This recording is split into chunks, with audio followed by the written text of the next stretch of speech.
नमस्कार मित्रांनो, आषाढी एकादशी निमित्त आपल्या सर्वांना मनापासून हार्दिक शुभेच्छा देतो आणि आपल्या नवलासगी ज्ञान मार्गदर्शन या YouTube चॅनलमध्ये तुमचं सर्वांचं मनपूर्वक स्वागत करतो.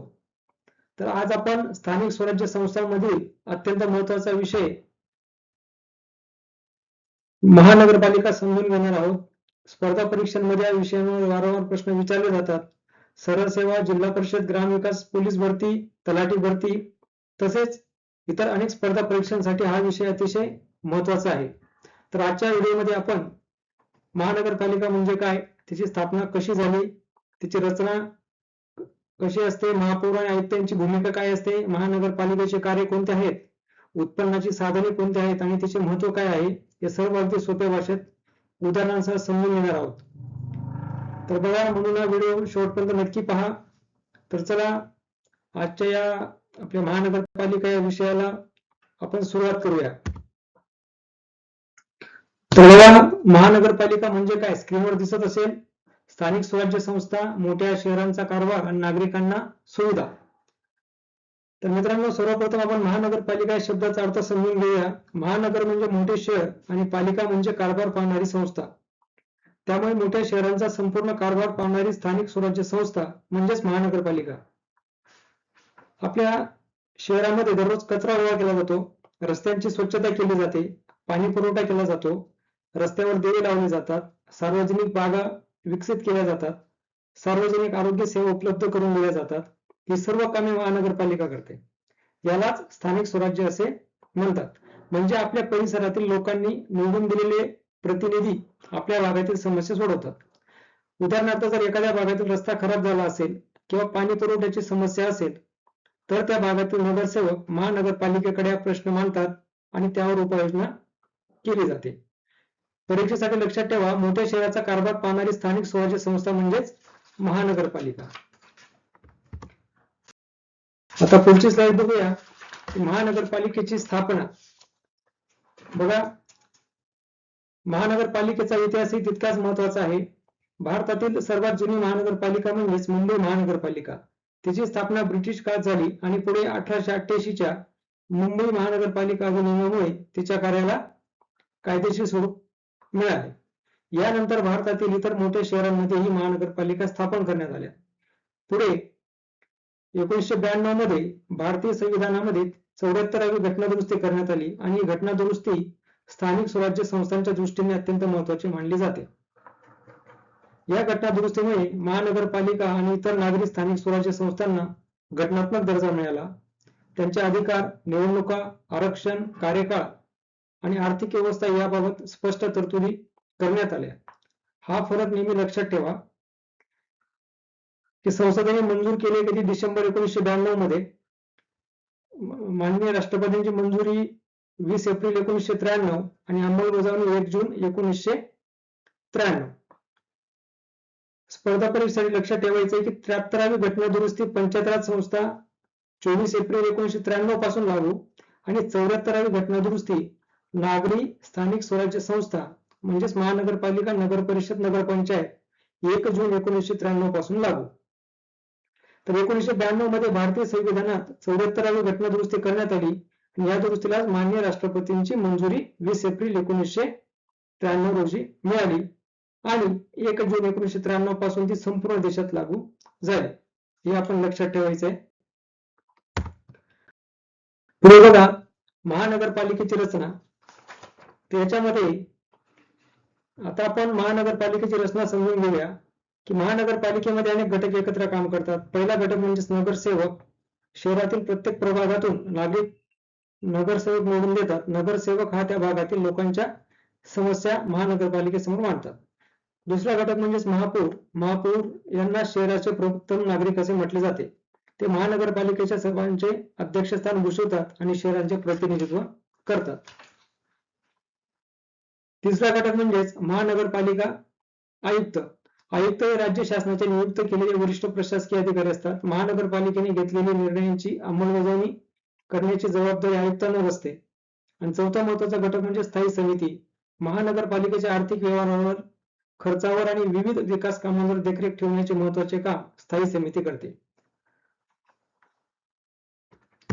आता बघूया महापौर म्हणजे यांचे काम किंवा यांच्या पदाबद्दल माहिती घेऊया. आता आपण महानगरपालिकेतील सर्वात महत्वाच्या पदांपैकी एक म्हणजेच महापौर यांच्याबद्दल जाणून घेऊया. महापौर यांना शहराचे प्रथम नागरिक असे म्हणतात, कारण ते संपूर्ण शहराचे प्रतिनिधित्व करतात. महानगरपालिकेच्या सर्वसाधारण सभेचे अध्यक्षस्थान महापौर भूषवतात. सभेचे कामकाज सुरळीत चालावे, चर्चा योग्य पद्धतीने व्हावी आणि सभेतील निर्णय नियमानुसार घ्यावेत याकडे ते लक्ष देतात. महापौर शहरातील विविध शासकीय, सामाजिक आणि सांस्कृतिक कार्यक्रमांमध्ये शहराचे प्रतिनिधित्व करतात. परदेशी प्रतिनिधी मंडळ आले किंवा राज्यस्तरीय कार्यक्रम असला तरी महापौर शहरांच्या वतीने सहभागी होतात. महापौर नागरिकांच्या समस्या समजून घेतात आणि त्या महानगरपालिकेच्या सभेत मांडतात.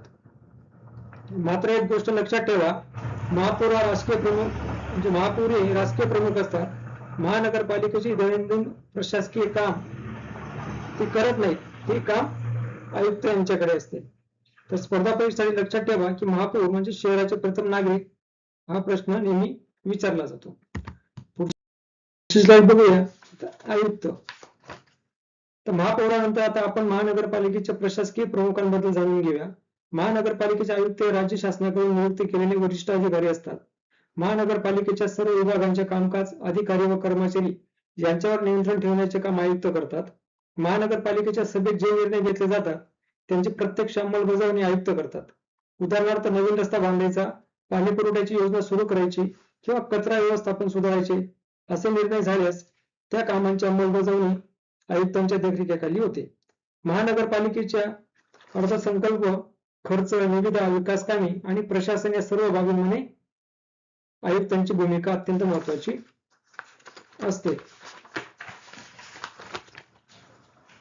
तर लक्षात ठेवायच्या सोप्या ट्रिक बघा की महापौर म्हणजे धोरण आणि प्रतिनिधित्व आणि आयुक्त म्हणजे प्रशासन आणि अंमलबजावणी.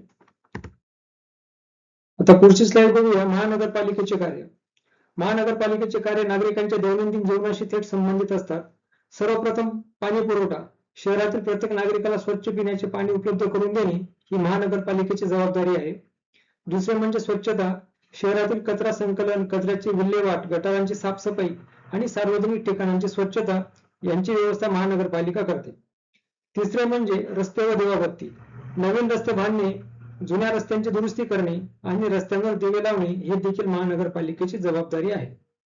याशिवाय महानगरपालिका सार्वजनिक दवाखाने, प्राथमिक आरोग्य केंद्रे, लसीकरण, साथीच्या रोगांवर नियंत्रण, काही ठिकाणी शाळांचे व्यवस्थापन, उद्याने, स्मशानभूमी, अग्निशमन सेवा, सार्वजनिक शौचालये आणि इतर नागरिक सुविधा उपलब्ध करून देते.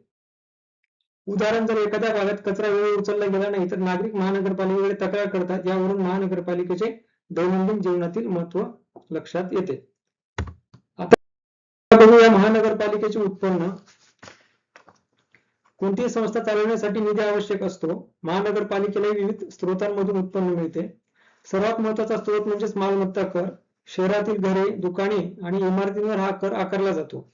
दुसरा स्रोत म्हणजे पाणीपट्टी. नागरिकांना दिल्या जाणाऱ्या पाणी पुरवठ्यासाठी शुल्क घेतले जाते.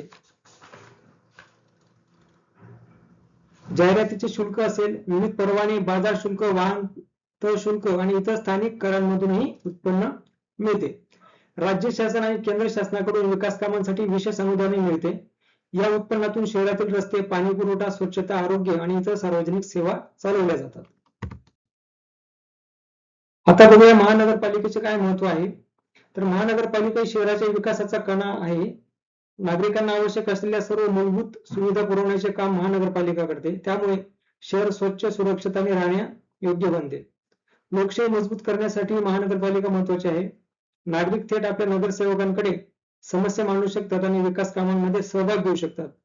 जर महानगरपालिका प्रभावीपणे काम करत नसेल तर शहरात कचरा साचणे, पाणी टंचाई, खराब रस्ते, आरोग्याच्या समस्या आणि इतर अनेक अडचणी निर्माण होऊ शकतात. म्हणूनच शहराच्या सर्वांगीण विकासासाठी महानगरपालिका अत्यंत आवश्यक अशी संस्था आहे. तर बघा, स्लाइडवर दिसत असेल महाराष्ट्रातील प्रमुख महानगरपालिका. महाराष्ट्रात अनेक महानगरपालिका कार्यरत आहेत. त्यापैकी मुंबई महानगरपालिका ही देशातील सर्वात मोठ्या आणि आर्थिकदृष्ट्या सक्षम महानगरपालिकांपैकी एक आहे. याशिवाय पुणे, नागपूर, नाशिक, ठाणे, पिंपरी चिंचवड, छत्रपती संभाजीनगर, कोल्हापूर, सोलापूर, अमरावती, अकोला, कल्याण, डोंबिवली, नवी मुंबई अशा अनेक शहरांमध्ये महानगरपालिका कार्यरत आहेत. तर प्रत्येक महानगरपालिका आपल्या शहराच्या गरजा लक्षात घेऊन विकास कामे आणि नागरी सुविधा पुरवते. तर बघा, महाराष्ट्रातील प्रमुख महानगरपालिकांची नावे आपण स्पर्धा परीक्षेच्या दृष्टीने लक्षात ठेवा. आणि आता जाऊया आपल्या शेवटच्या स्लाइडकडे. शेवटच्या आता नगर परिषदेचे अधिकार आणि कर्तव्य काय आहे ते आपण जाणून घेऊया. ही स्लाइड जी आपली शेवटची स्पर्धा परीक्षेसाठी महत्वाचे मुद्दे. तर त्याच्यात बघा, आता काही महत्वाचे परीक्षाभिमुख मुद्दे आपण पाहूया की 74वी घटना दुरुस्ती नागरी स्थानिक स्वराज्य संस्थांशी संबंधित आहेत. महानगरपालिका ही मोठ्या शहराची स्थानिक स्वराज्य संस्था आहे. महापौर ही शहराचे प्रथम नागरिक असतात. आयुक्त हे महानगरपालिकेचे प्रशासकीय प्रमुख असतात. नगरसेवक नागरिकांकडून निवडून दिले जातात. आणि महानगरपालिकेचे प्रमुख कार्य म्हणजेच पाणी पुरवठा, स्वच्छता, आरोग्य, शिक्षण, रस्ते आणि देवाबत्ती हे मुद्दे स्पर्धा परीक्षांमध्ये वारंवार विचारले जातात, म्हणून आपण ते लक्षात ठेवायचे आहेत. तर बघा मित्रांनो, आज आपण महानगरपालिका म्हणजे काय, तिची स्थापना, रचना, महापौर आणि आयुक्त यांची भूमिका, महानगरपालिकेचे कार्य, उत्पन्नाची साधने आणि तिचे महत्त्व यांचा सविस्तर आपण अभ्यास केला. तर हा विषय केवळ स्पर्धा परीक्षांसाठीच नाही, तर प्रत्येक नागरिकाने समजून घेण्यासारखा आहे. कारण आपल्या वापरात असलेल्या अनेक नागरिक सुविधांमध्ये महानगरपालिकेचे योगदान आहे. तर मित्रांनो, जरा व्हिडिओ तुम्हाला उपयुक्त वाटला असेल, आवडला असेल तर व्हिडिओला नक्कीच लाईक करा, तुमच्या मित्रांपर्यंत शेअर करा आणि अशाच स्पर्धा मार्गदर्शनासाठी नवलासके ज्ञान मार्गदर्शन या चॅनलला सबस्क्राईब करायला विसरू नका. धन्यवाद मित्रांनो. तर पुन्हा भेटूया एका नवीन आणि महत्त्वाच्या विषयासह. तोपर्यंत सर्वांना नमस्कार.